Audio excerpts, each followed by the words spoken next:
Bonjour à toutes et bonjour à tous. Bienvenue dans l'atome de la performance, le rendez-vous des leaders de l'immobilier. Vous le savez, l'immobilier est mon métier, ma passion et ma vie. J'évolue dans ce métier depuis des années. Je vois les acteurs se multiplier et les places deviennent chères. Alors, quel mindset adopter? Comment gagner en efficacité pour être plus performant? C'est tout le programme de ce nouvel épisode.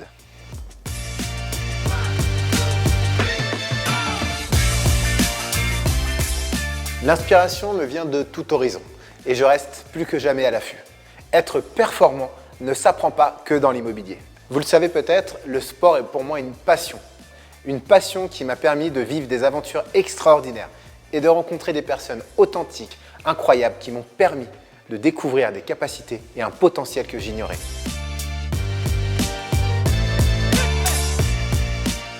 Aujourd'hui, je pose mes valises dans les Yvelines et plus précisément à Issou, dans ce magnifique loft que j'ai déniché très spécialement pour notre rencontre du jour.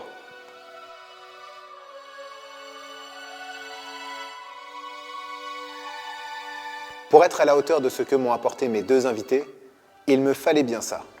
Ils m'ont accompagné dans mes plus grands défis sportifs et ont su me faire comprendre ce que voulaient dire les mots résilience et dépassement de soi.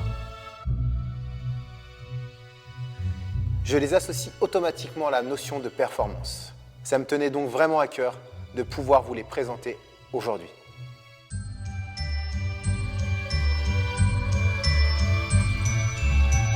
Messieurs, bienvenue à la maison.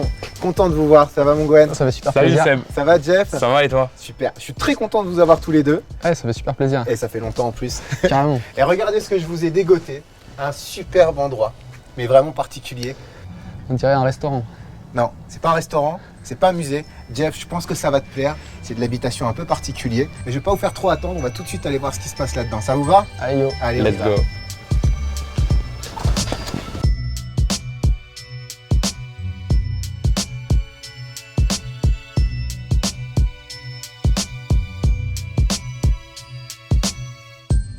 Énorme. Bienvenue. Alors, c'est incroyable, hein? C'est très particulier. Vous êtes donc vous êtes dans un loft qui a été mis à notre disposition pour le tournage. Voilà. Là, ici, on a 100 mètres carrés. Vous voyez, il y a un ustensile que vous connaissez bien. On l'a laissé volontairement. À tout moment, vous pouvez aller sur le tapis, taper un sprint. Quel plaisir et quel honneur pour moi de les recevoir ici. Je sens bien que les caméras les crispent un peu, mais croyez-moi, ils ont beaucoup de choses à nous apprendre sur ce qu'est la performance. Bon, est-ce que ça vous plaît déjà comme ça, les gars? Je pensais même pas que ça existait. C'est vrai que de l'extérieur, on a l'impression que c'est un restaurant. Et c'est très chouette. Il est temps de faire les présentations officielles. Monsieur Gwenaël Millot et Monsieur Jean-François Tatar. Le premier ambitionne tout simplement de figurer parmi les meilleurs triathlètes mondiaux. Et le second a fait de la performance une science qu'il place au centre de sa vie en ayant performé dans des compétitions hors normes telles que les 100 km de Millau. Sans plus attendre, rentrons dans le vif du sujet.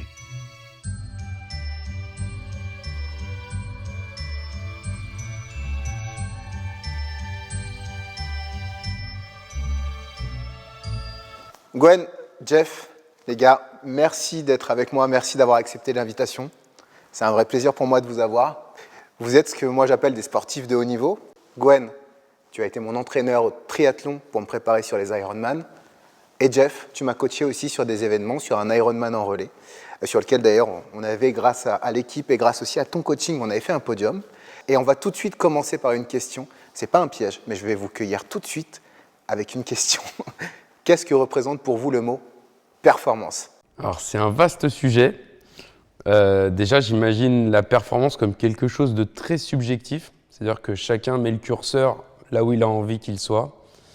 Et c'est même plus compliqué que ça, c'est-à-dire qu'en fonction du contexte, en fonction de ta vie, en fonction de là où tu en es dans tes projets, le curseur il est à un niveau qui est plus ou moins différent. La performance, en fait, c'est être en phase avec l'objectif que tu t'es fixé. Moi, j'ai un peu triché, du coup, j'ai eu le temps d'y réfléchir. Mais je dirais qu'il y a deux axes de mon avis sur la performance. Tu as un premier axe où c'est plus, justement, je dirais plus factuel dans un domaine en particulier. Par exemple, typiquement dans le sport, quand on parle de performance à haut niveau, ça devient moins subjectif quand tu fais vraiment du haut niveau parce que c'est la victoire dans des courses internationales. Tu peux transférer ça sur d'autres domaines, j'imagine, dans l'immobilier, dans d'autres secteurs. C'est quand tu fais partie du meilleur de ton domaine. Donc là, il y a un peu moins de subjectivité de ce côté-là. Mais je suis d'accord avec Jeff sur l'autre angle de la performance qui est accessible par tout le monde. Pour le coup, c'est vraiment l'optimisation de ton potentiel sur un domaine choisi en fait. Donc c'est comment tu fais pour utiliser tous les facteurs pour atteindre le meilleur niveau possible pour toi dans un domaine particulier. Et ce qui est génial, c'est que ça, pour le coup, un sportif de haut niveau ou un amateur, par exemple, dans le sport, on passe par les mêmes émotions, on passe par la même excitation et puis la même satisfaction quand tu réussis ton objectif en fait. Exactement. Les amateurs ont autant de plaisir et autant de satisfaction, voire même plus que des sportifs de haut niveau parce que c'est le dépassement de soi en fait. Si on reste dans la performance en sortant un peu du sport, parce que les gens qui nous regardent, ce n'est pas forcément des sportifs.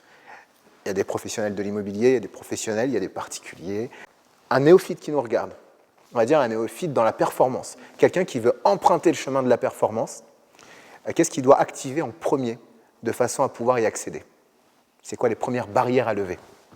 Je dirais que la première chose quand on veut découvrir un milieu, si on veut atteindre un bon niveau rapidement, il faut s'entourer de personnes qui sont déjà passées là avant et s'approprier un peu ce qui ont marché pour eux, tout en gardant notre côté individuel. Je veux dire, on a chacun une personnalité, etc. Mais en tout cas, voilà, s'entourer des personnes qui ont déjà eu un chemin intéressant.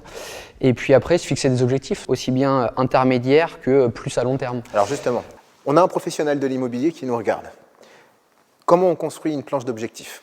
Je pense qu'il faut partir du rêve. Qu'est-ce qui te fait rêver? Qu'est-ce que tu aimerais faire? Enfin, je veux dire, tu as découvert ça aussi toi-même dans le triathlon avec des objectifs que tu pensais peut-être inatteignables. Oui, tout à fait. Donc tu te fixes un objectif très élevé qui te fait vraiment rêver, qui t'excite d'une certaine façon. Et ensuite, tu fais le chemin inverse. Qu'est-ce qu'il faut comme objectif intermédiaire? Qu'est-ce qu'il me faut comme entraînement pour réussir à atteindre l'objectif final? En fait, ce qui est super important, c'est si tu te fixes un objectif sur 3 ans, ça va être un peu comme un bateau qui prend différentes directions et régulièrement, tu dois reprendre la navigation et puis tu rediriges légèrement parce que de toute manière, sur un objectif de long terme, il y aura toujours des moments où tu feras des légères fausses routes. Et c'est normal, c'est comme ça que tu améliores ton process au fur et à mesure. J'ai une technique qui est très simple.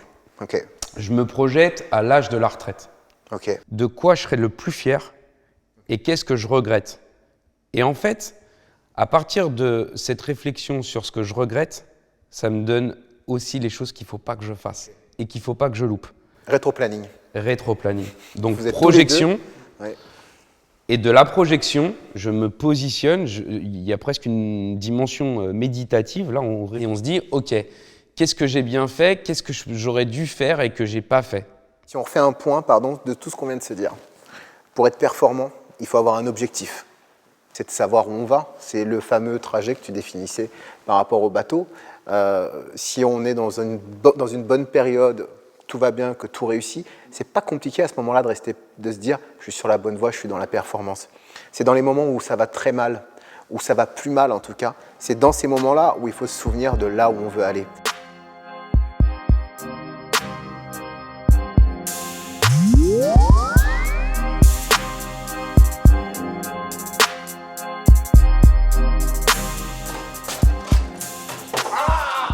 J'ai longtemps pensé tous les paradigmes des anciens. C'est Gohard, Orgome, le fruit de ta labeur, il faut travailler dur.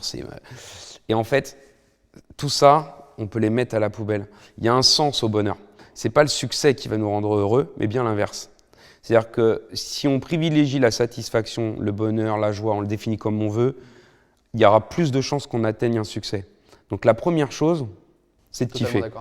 Ouais, vous êtes en face tous les deux. C'est pour ça que je vous ai réunis, les gars, parce que je sais que vous êtes bien câblés. Et en fait, tu vois, c'est logique parce que finalement, qu'est-ce qui fait que tu deviens excellent dans un domaine? C'est que tu passes des heures et des heures et des heures à pratiquer ce domaine. Et c'est quoi le moteur le plus puissant pour passer des heures et des heures et des heures? C'est que ça soit du jeu, c'est que ça soit quelque chose que tu aimes. Il y a une autre chose, c'est il faut alimenter l'enthousiasme. Et pour alimenter l'enthousiasme, il faut se donner des preuves de succès. On peut mettre sur sa to-do list des choses qui vont nous rendre heureux lorsqu'on les aura accomplies. Ça peut être des choses très simples. Lire mes emails. Mais une fois qu'on aura rayé et que ce sera passé de to do à done, on nourrit de la satisfaction. Et ce sont des preuves de succès. Le cerveau, il l'intègre comme ça. Circuit de récompense. C'est un circuit de récompense. Ça alimente, on pourrait en discuter au niveau neurologique, mais Alors, ça alimente de la satisfaction, Parlons-en donc du rapidement, bonheur. parce que là, tu mets le doigt sur quelque chose d'extrêmement important. La performance vient du plaisir. On part du plaisir, on va chercher la performance. Mais le plaisir, c'est un circuit de récompense. Je me crée un objectif, je l'atteins, paf, et j'enclenche le circuit de récompense du cerveau. Et là, voilà, et là, je suis reparti pour un tour. Ça, je pense que c'est la base. Je pense que c'est la base de, en effet, savoir célébrer ses victoires, savoir les identifier, savoir les célébrer. Et ne pas se refuser, en fait, quand tu es chef d'entreprise, par exemple, tu as tendance parfois à bouder un peu tes réussites.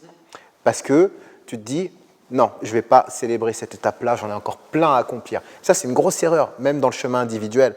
Ça, il faut que je célèbre. Ça, il faut que je sois fier de moi. Parce que là, on alimente la dopamine, le circuit de récompense du cerveau. Et en fait, hop, on remet une pièce dans la machine. Et là où c'est intéressant, c'est qu'en fait, on est probablement, Gwen et moi, les plus mauvais exemples. Les meilleurs exemples, c'est probablement les gens qui nous écoutent. Parce que nous, on a un sens de la critique qui est exacerbé. Et donc, la satisfaction, comme la plupart des gens l'entendent, on ne l'obtient jamais. Quand tu es champion olympique, tu veux être une deuxième fois champion olympique. Et en fait, ça ne s'arrête jamais. Et ce moment où tu apprécies ton succès, comme la plupart des gens l'auront défini, il n'existe pas pour les sportifs de haut niveau. Les gars, c'est puissant ce qu'on a. Plaisir. On a oublié le partage, mais on le fait aujourd'hui, on partage ensemble. Hein, voilà, plaisir, partage, performance. Ça te rappelle quelque chose? C'était c'est toujours un peu le slogan du club de triathlon où on s'est rencontrés. Les 3 P, plaisir, partage, performance.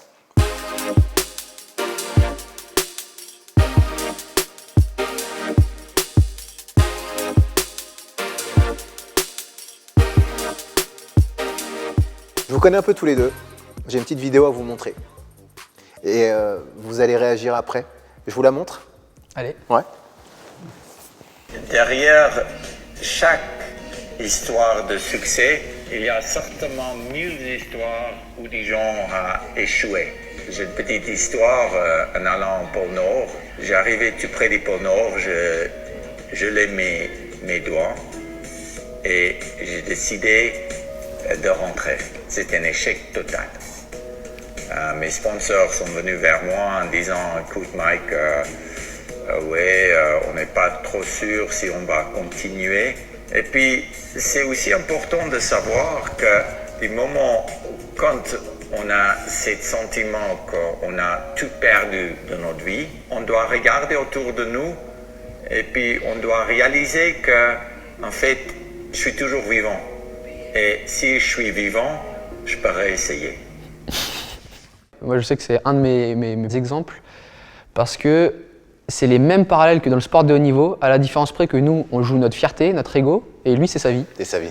En fait. Et donc, tout devient beaucoup plus puissant dans l'état d'esprit, dans la prise de risque, dans la prise de décision, comme il le dit, de est-ce que je dois arrêter maintenant, est-ce que je continue, enfin, toutes les décisions sont beaucoup plus importantes. Et du coup, les parallèles au niveau sportif et même au niveau de tous les domaines, business, etc., on peut en tirer énormément de tous les aventuriers. Moi, j'adore les aventuriers en général pour ça.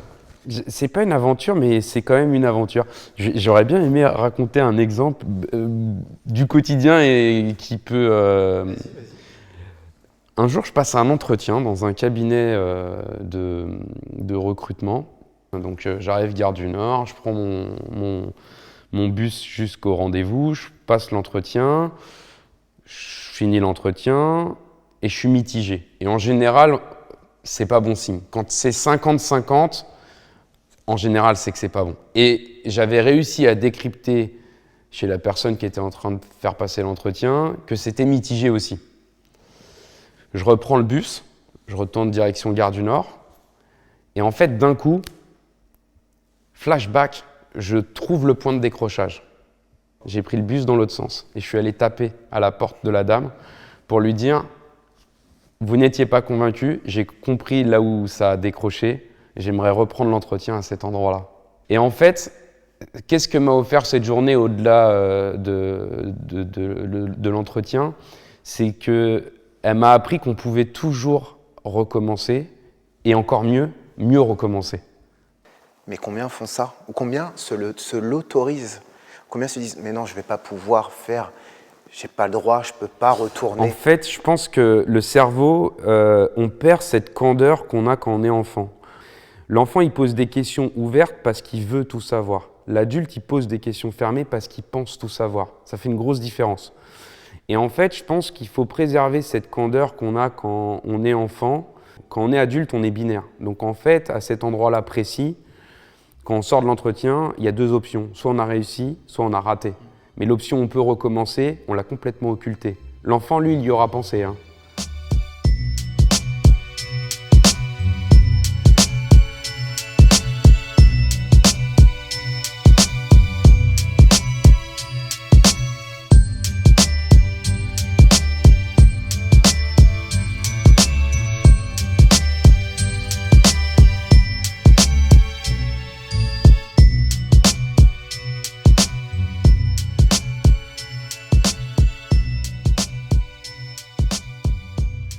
Dans l'émission, on a un petit moment 100% spontané. C'est l'instant cash. 3 questions. Je vais vous les poser à tous les deux. Vous allez y répondre très rapidement, de façon très spontanée. Gwen, question cash. Ton pire moment de loose dans le sport. Le pire. Celui que tu n'avais presque pas envie de raconter aujourd'hui. Ma dernière course, je pense ma dernière course. Un Alpha Ironman, je me suis blessé en plein milieu de la saison, fracture de fatigue et j'ai tout misé sur une course, déshydratation et du coup j'ai fini 85e alors que je visais le podium. Jeff? Mais précisément, je pense tout ce qui a suivi le 100 km de Millau, où vraiment j'ai redécouvert mon anatomie, mais pas pour les bonnes choses, c'est que j'essayais de trouver des solutions pour guérir les blessures. Quand on guérissait une, c'était une autre qui ressurgissait. Et donc, non, là, tu passes par des moments de doute profonds, quoi. Deuxième question cash. Le meilleur souvenir sportif, celui qui vous a procuré la plus grosse émotion? C'est pour moi, en 2016, championnat de France de triathlon junior, je fais 6e. Donc voilà, je m'approche vraiment des tout meilleurs Français de ma catégorie après 1 an et demi où j'avais eu une grosse blessure. Et puis voilà, finalement, qui débouche sur un top 10 au championnat de France de ma catégorie. C'était vraiment une belle perf. Et puis 4 ans plus tard, pareil, 1 an et demi un peu compliqué et je débouche sur mon premier Alpha Ironman. Et je me qualifie au championnat du monde, ce qui était l'objectif. Je fais un podium dans ma catégorie et pareil, le moment où en fait tu le réalises pas quand tu passes la ligne d'arrivée. Enfin, tu commences à le réaliser un peu, mais c'est 1 heure après où je me suis retrouvé, j'attendais mon père qui arrivait, qui faisait la même course et qui arrivait un peu plus tard. J'étais assis au bord de la route et à un moment, je réalise les 1 an et demi, 2 ans entre guillemets de galère. C'est pas vraiment de la galère parce que j'aime ça, mais les 2 ans et demi compliqués. Et je me mets à pleurer d'un coup tout seul. J'étais assis au bord de la route et je commence à avoir des larmes et à pleurer de joie, de waouh, j'ai réussi, je suis revenu et c'est possible. Je le connais. Plénitude quoi, C'est sentiment puissant. de plénitude que tu as découvert aussi toi. Jeff? La première course que j'ai gagnée, c'est la course des écoles primaires dans la ville où je vivais quand j'étais en CM2. Et bien sûr, je suis super content parce que j'ai gagné. Mais j'étais un peu déçu parce que mes parents, ils n'étaient pas là en fait pour voir la victoire. Et en fait, 50 mètres avant la ligne d'arrivée, j'entends « Allez fiston !» Et en fait, il y a mon papa qui est là. Et ça veut dire, on ne se rend pas forcément compte, mais à l'époque, on ne prenait pas des journées de travail comme ça. Et en fait, aujourd'hui encore, j'en ai un souvenir très ému. Ok, ça se voit. Même moi, ça fait des frissons. Et ouais, même moi, ça marche. Et ça, c'est un marqueur à vie, quoi. C'est un marqueur à vie, ça fonctionnera tout le temps. Maintenant, question grand frère. Gwen, tu te retrouves face là, derrière la caméra. Il y a le Gwen d'il y a 5 ans. Qu'est-ce que tu as envie de lui dire? Pour moi, c'est entoure-toi des bonnes personnes et poursuis tes rêves. C'est aussi simple que ça. Je l'ai découvert avec les années. Entoure-toi des bonnes personnes, ça permet vraiment de donner du sens à tes performances, à tes victoires. Et poursuis ton rêve parce que c'est pour ça qu'on vit en fait. Ok. Moi, je suis d'accord avec ça. Jeff, moi je veux aller chercher le Jeff qui a gagné la course des écoles, en fait. Qu'est-ce que tu as envie de lui dire à ce Jeff-là? Ah, préserve cette fraîcheur. Ok, l'innocence. La vie, c'est Dragon Ball, la vie, c'est Olive et Tom, la vie, c'est des Choco BN au goûter, la vie, c'est fun, la vie. Et en fait, je sais plus dans quelle chanson, on passe sa vie à chercher quelque chose, et puis au final, c'était juste à nos pieds. Et je le tenais là. Préserve, protège ça, protège cette naïveté, protège cette candeur, protège cette fraîcheur, et prends plaisir.